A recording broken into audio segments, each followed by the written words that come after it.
Eyabbye kadi ya NUP kyaddaaki yasunsuddwa era ku kadi ya NUP gye yabbye.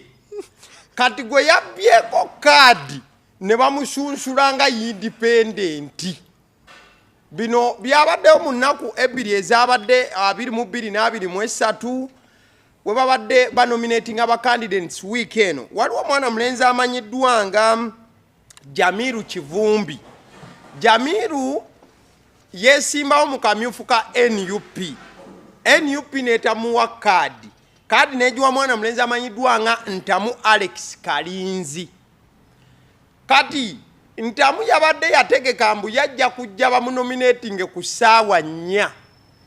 Jamiru yakedde ssaawa zigenda okkoona 3 ng'ali mu maaso gwa returning officer. Namugamba nti yenzo NUP gwe bagambyeko.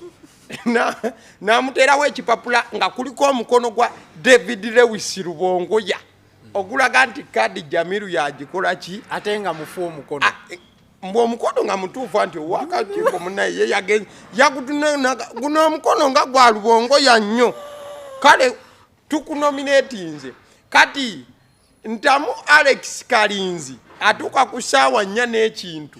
Agamba returning officer nti anti nze NUP azene timu letereza n'akakofiira kuba n'oli naye yaze n'akakofiira naka ati yenze NUP munnange ko ye NUP eriwa eyawa n'obeeyeewa gye byakidde nga already banominatinze candidate NUP tebasobola kwesimbawo bakandidate mu kibiina babiri kadi ebeera etya. Ntamu ne bamugamba Ntamu sebo tuyinawo ki tuyinawo NUP already kumbe oli kadi ya byenziwe.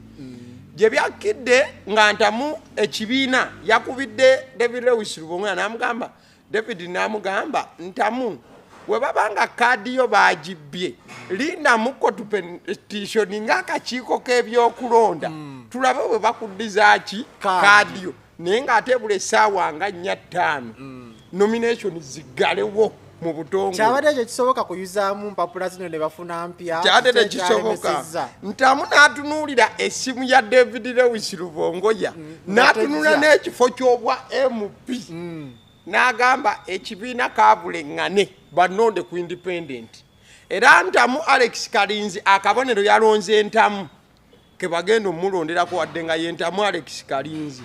So kitegeeza Eyabbye kadi agenda kujja ku ballot nga yayina kadi y'ekibiina wadde yabbanzibe. Ekibiina tekinnadikiralinga nti ze criminal. Kyadikiralinga